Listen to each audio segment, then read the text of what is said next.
Kalau bicara soal juara alone yang paling tak terduga, sudah pasti William dari musim ke-11 juaranya. Dalam tantangan Arktik yang penuh dengan para ahli ini, William, dengan teknik jerat dan kemampuan menangkap ikannya yang luar biasa, berhasil menyingkirkan sang master yang punya ribuan pon daging rusa.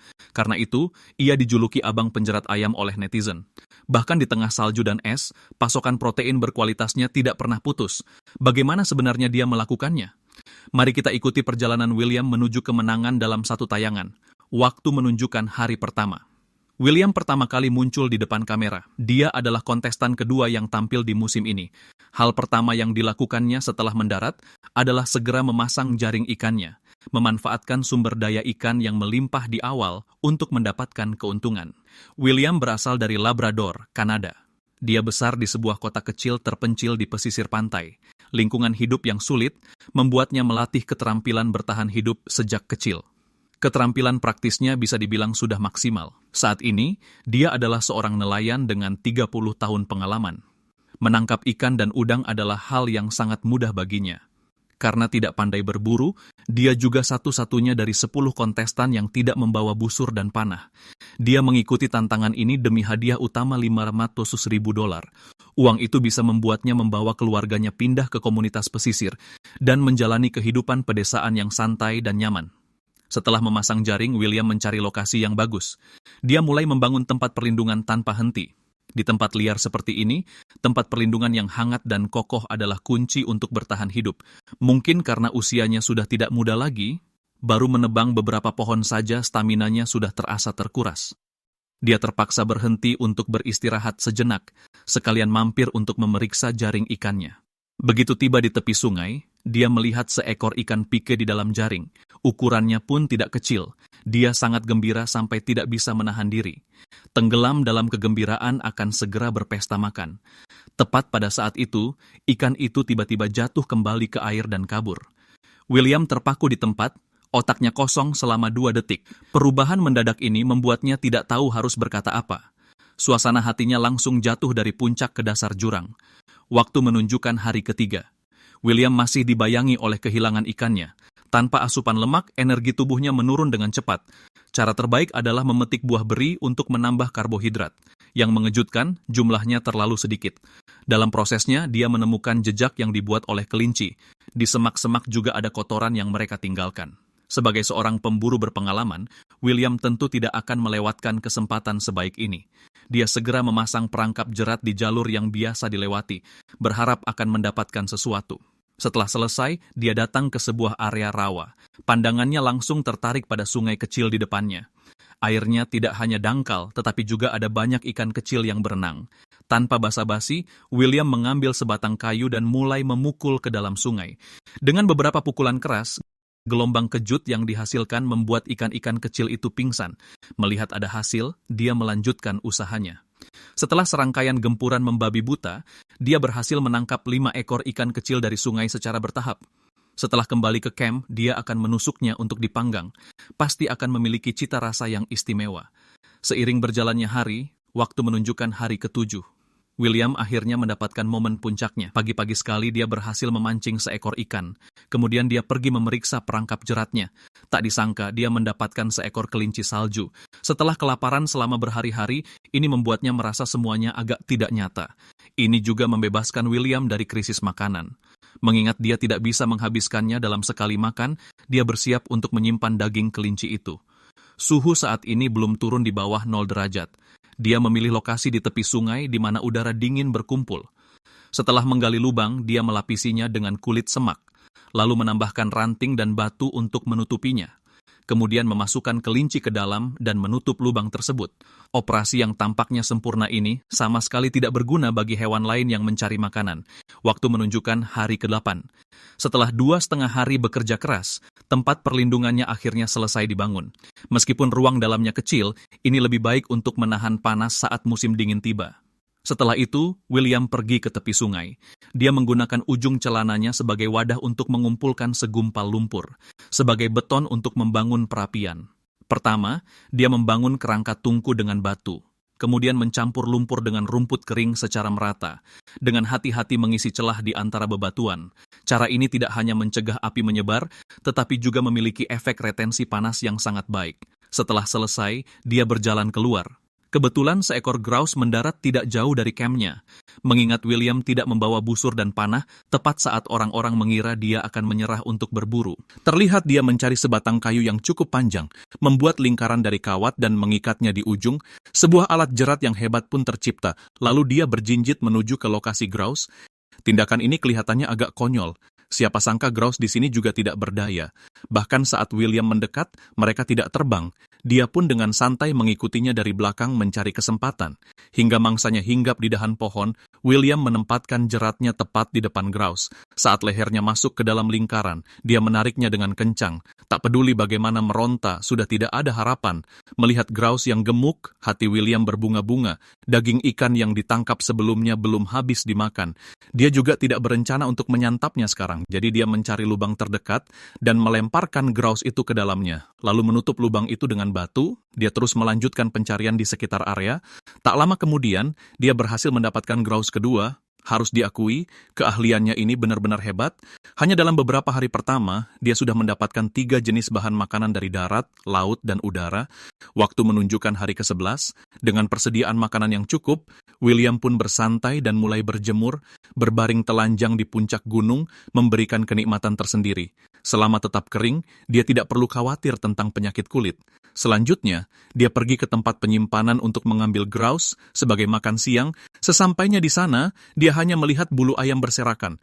Firasat buruk langsung muncul di hatinya saat dia menyingkirkan batunya dan melihat, astaga, grouse itu sudah lenyap tak berbekas. William hanya bisa pasrah melihat ini. Bagaimanapun, dia bukan satu-satunya predator di sini. Sepertinya cara penyimpanan teraman adalah di dalam perut. Waktu berlalu cepat, tak terasa sudah hari ke-20. William memang pantas disebut anak pilihan. Pagi-pagi sekali dia sudah berhasil memancing 3 ekor ikan pike. Saat ini, dia adalah kontestan kedua yang tidak kekurangan makanan. Demi gizi seimbang, dia merebus sepanci kulit pohon, meskipun rasanya sulit dideskripsikan, tapi kandungan pati dan karbohidrat di dalamnya adalah yang dibutuhkan saat ini. Setelah kenyang, dia kembali mengumpulkan buah beri di sekitar camp untuk memenuhi kebutuhan vitamin tubuhnya. Tepat saat dia sedang menikmati momen itu, suara binatang dari kejauhan menarik perhatiannya. Setelah didekati, ternyata itu adalah seekor marten pinus. Hewan ini terkenal sebagai perampok, kemungkinan besar grouse sebelumnya dicuri dan dimakan olehnya. Kalau bukan karena peraturan tantangan yang melarang perburuan, William pasti sudah mengambil jeratnya dan bertindak. Dia hanya berharap ikan asapnya tidak ditemukan oleh si licik ini. Namun, apa yang ditakutkan justru terjadi. Saat memeriksa rak pengasapan, 3 ikan pike hanya tersisa tulangnya. Melihat pemandangan ini, hatinya terasa sangat sakit. Itu adalah jatah makanan untuk seminggu. Saat itulah dia menyadari bahwa di alam liar ini, menyimpan makanan jauh lebih sulit daripada mendapatkannya. Kehilangan begitu banyak daging sekaligus, situasinya langsung menjadi sulit. Namun, hidup harus terus berjalan. Apakah akan kelaparan atau tidak, semua bergantung pada hasil jaring insang. William datang ke tepi sungai dengan perasaan cemas. Sebelum mengangkat jaring, dia sudah melihat perut ikan yang memutih. Dia tidak berani menunda sedetik pun. Dengan kecepatan penuh, dia mengangkat ikan itu ke darat. Ternyata itu adalah seekor whitefish yang gemuk.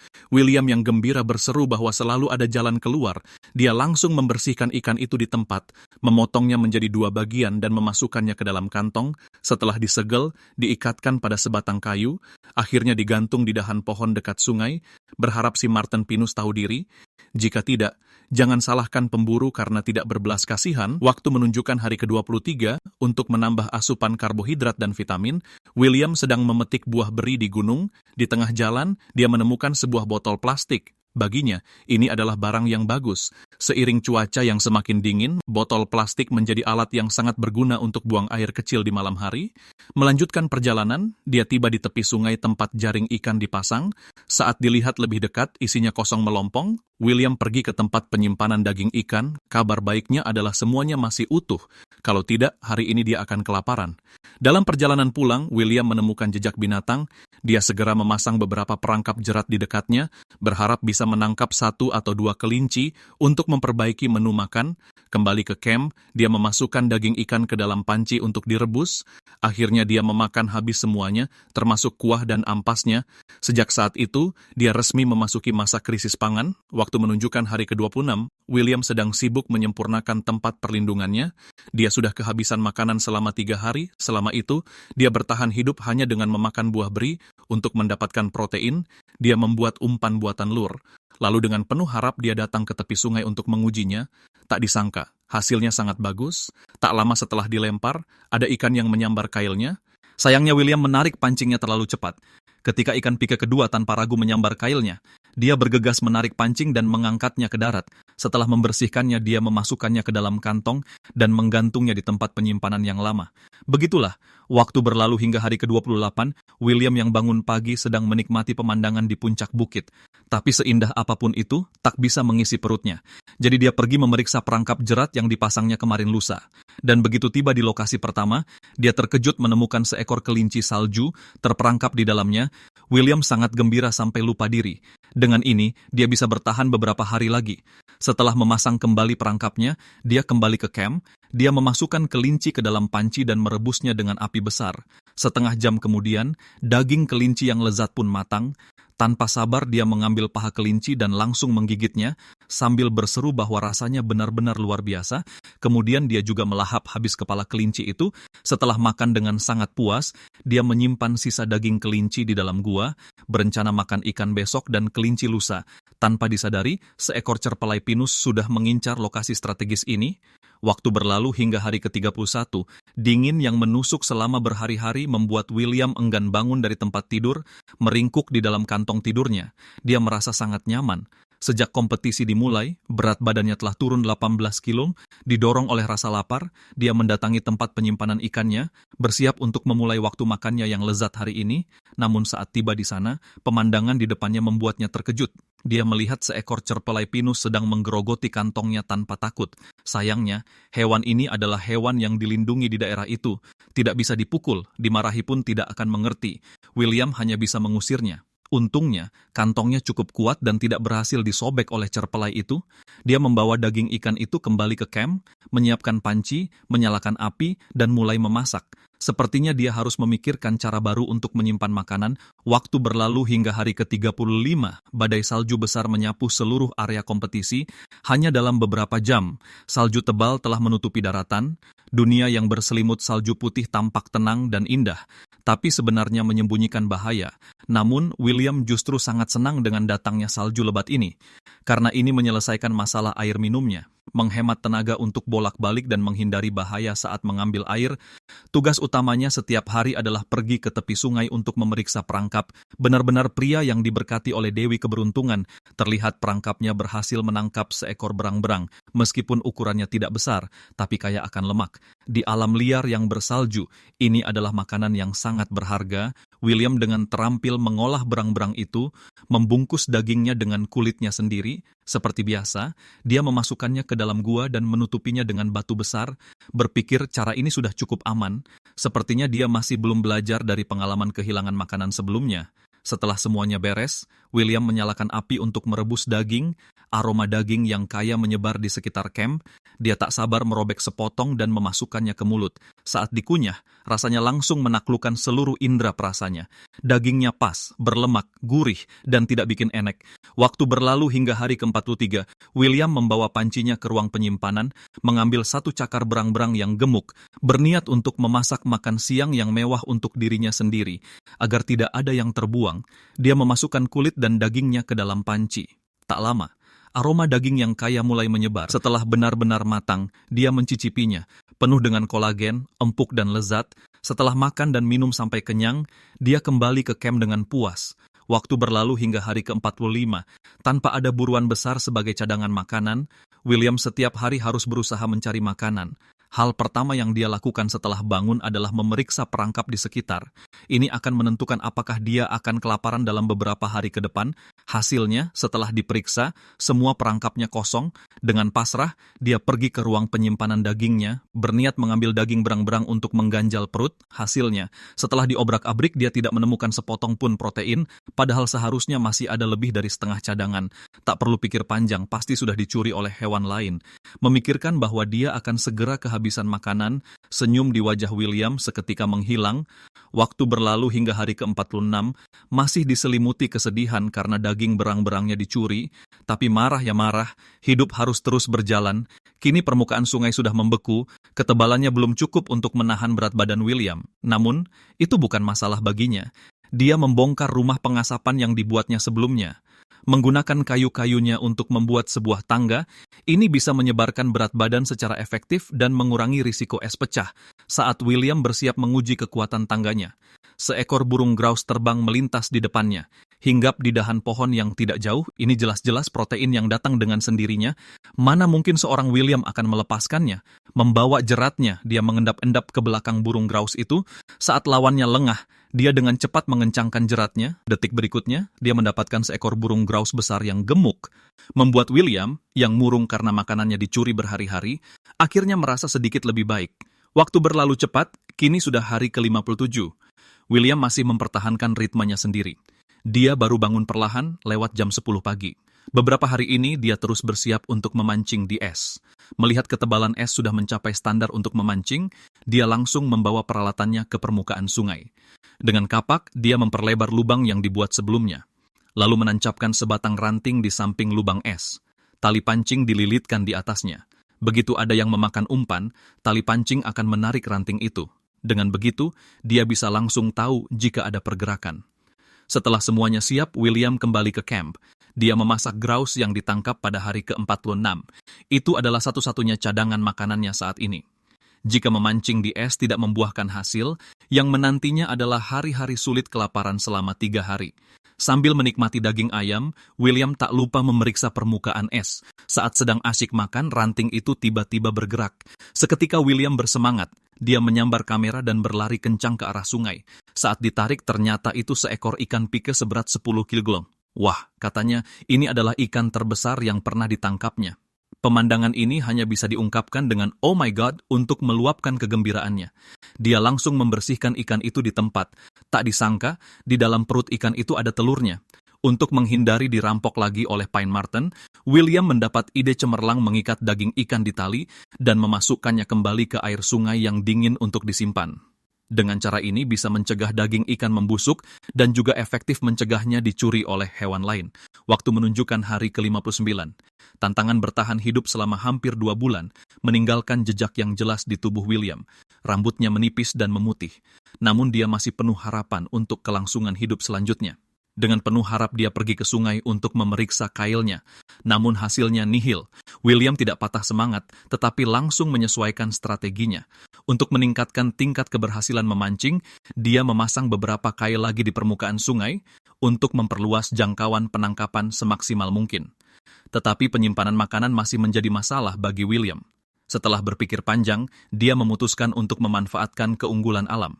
Membangun kulkas alami di atas permukaan sungai menggunakan balok es untuk menyimpan makanan yang ditangkap di dalamnya. Berharap para predator di sekitar tidak akan mengganggunya. Begitulah, waktu berlalu hingga hari ke-63. William mulai sibuk untuk hari yang baru. Dia kembali mengincar grouse di depan camp. Membawa tongkat jerat, dia mendekati grouse dengan hati-hati. Mencari waktu yang tepat, dia menariknya dengan cepat, tidak memberi grouse kesempatan untuk melarikan diri. Sebelum sempat menikmati kegembiraan ini, William langsung pergi ke tepi sungai untuk memeriksa jaring ikannya. Tak disangka ia menangkap seekor ikan whitefish seberat 10 kilo. Bagaimana menggambarkan perasaan ini? Ini membuatnya seolah melihat takhta juara melambai padanya. Dibandingkan protein yang kering, lemak ikan adalah yang paling dibutuhkan William saat ini. Hasil panen berturut-turut membuatnya benar-benar terbebas dari krisis makanan. Kemudian dia memasukkan daging ikan ke dalam kulkas yang dibangunnya. Untuk memastikannya kokoh, dia menambahkan balok es di atasnya, lalu menyiramnya dengan air agar membeku dengan kuat, membentuk garis pertahanan yang tak tertembus. Setelah menyelesaikan semuanya dan bersiap kembali ke camp, dia kebetulan melihat seekor Pine Marten berputar-putar di atas kulkas itu, tetapi tidak pernah menemukan kesempatan untuk menerobos. Melihat ini, William pun merasa benar-benar lega. Bagaimanapun juga, metode penyimpanan ini berhasil. Waktu menunjukkan hari ke-66. Keberuntungan William datang bertubi-tubi. Menggunakan jerat, dia sekali lagi menangkap seekor grouse. Pada tahap penentuan di mana makanan semakin langka, bisa makan daging ayam segar tak diragukan lagi adalah berkah dari langit. Dia membersihkannya di tempat. William yang kelaparan langsung memakan jeroannya mentah-mentah. Adegan ini benar-benar membuat kita khawatir padanya. Jika di saat genting ini ia terinfeksi parasit, keunggulan yang dikumpulkannya selama ini akan hilang dalam sekejap. Setelah memakan jeroan grouse, William pergi ke tepi sungai, memeriksa jaring ikan yang dipasang sebelumnya. Di lingkungan yang sangat dingin seperti saat ini, memancing di es menjadi cara penting bagi para peserta untuk bertahan hidup. Perlahan-lahan dia menarik jaring. Terlihat seekor ikan pike berukuran lumayan besar terperangkap. Hasil tangkapan yang datang silih berganti membuat William tak bisa menyembunyikan kegembiraannya. Namun keberuntungan tidak berhenti di situ. Saat terus menarik jaring, ada seekor ikan whitefish lagi di bawahnya. Sepertinya jeratannya tidak terlalu kuat. Tidak ingin makanan lezat yang sudah di depan mata kabur, William melepas sarung tangannya dan langsung menangkap dengan tangan kosong. Sambil menahan napas, dia mengangkat ikan besar itu ke darat. Tidak perlu teknik yang neko-neko, hanya dengan memancing saja ia bisa hidup seperti sedang berlibur di alam liar. Dengan hasil panen besar kali ini, cadangan makanan William menjadi melimpah. Setidaknya bisa bertahan setengah bulan lagi. Mungkin karena terlalu lapar, dia bahkan menjadikan organ dalam ikan whitefish sebagai camilan. Cara makan mentah yang sembrono seperti ini, jika benar-benar terkena parasit dan jatuh sakit, nantinya bahkan untuk menyesal pun sudah terlambat. Waktu berlalu hingga hari ke-69, William menjalani hari-harinya dengan santai. Beberapa hari yang lalu, dia membangun perapian sederhana di depan kampnya. Tidak hanya memudahkan untuk memasak makanan, tetapi juga efektif mencegah tempat perlindungan terbakar. Hari ini dia berencana membangun dinding di sekitar perapian, agar bisa memantulkan panas api dengan lebih baik. Jadi saat memasak, dia tidak akan menggigil kedinginan. Waktu berlalu hingga hari ke-74. Hari ini adalah hari ulang tahun putra William. Jauh di alam liar, dia hanya bisa memberikan ucapan selamat di depan kamera. Untuk merayakannya, dia menyalakan api unggun di camp dan merebus sepanci teh panas. Setelah itu, dia mengambil sepotong ikan dari kulkasnya, kembali ke camp dan merebus sepanci ikan kuah bening. Minyak, garam, kecap, cuka, semua tidak diperlukan. Di alam liar, rasa lapar adalah bumbu terbaik. Waktu berlalu hingga hari ke-75. Pagi-pagi sekali, William menerima pemberitahuan pemeriksaan medis dari tim acara. Dia merasa sangat cemas akan hal ini. Takut tidak lolos dan dipaksa mundur dari kompetisi. Seiring helikopter mendarat perlahan, tim medis tiba di camp. Mereka langsung melakukan pemeriksaan menyeluruh padanya. Untungnya, selain berat badannya yang turun, indikator tubuh lainnya berada dalam kondisi normal. Mendengar kabar bahwa dia lolos, saraf William yang tegang akhirnya bisa rileks. Waktu berlalu hingga hari ke-77. Sebagai penduduk asli Alaska, tubuh William seolah memiliki atribut anti-dingin bawaan. Meskipun salju turun dengan lebatnya, dia tetap duduk di depan perapian luar untuk menghangatkan diri. Setelah tubuhnya perlahan menjadi hangat, dia bangkit dan berjalan menuju perangkap di gunung. Dalam cuaca yang begitu dingin, hewan-hewan kecil sudah lama bersembunyi di liang mereka yang hangat. Mencoba menangkap mangsa saat ini sulitnya bukan main. William juga tidak menaruh harapan yang terlalu besar. Setelah diperiksa, semua perangkap kosong. Sejak kompetisi dimulai, berat badan William telah turun 31,5 kilo. Saat ini, dia sangat perlu mengisi kembali energinya. Setelah selesai mengatur ulang perangkap jeratnya, dia berbalik dan berjalan menuju permukaan es. Saat dia memecahkan lubang di es, di bawahnya hanya ada jaring ikan yang membeku keras. Sepertinya ini hari lain untuk memakan persediaan makanan. Waktu berlalu hingga hari ke-79. Mentalitas William tetap stabil. Hal pertama yang dia lakukan setiap bangun tidur adalah melihat foto keluarganya di dinding.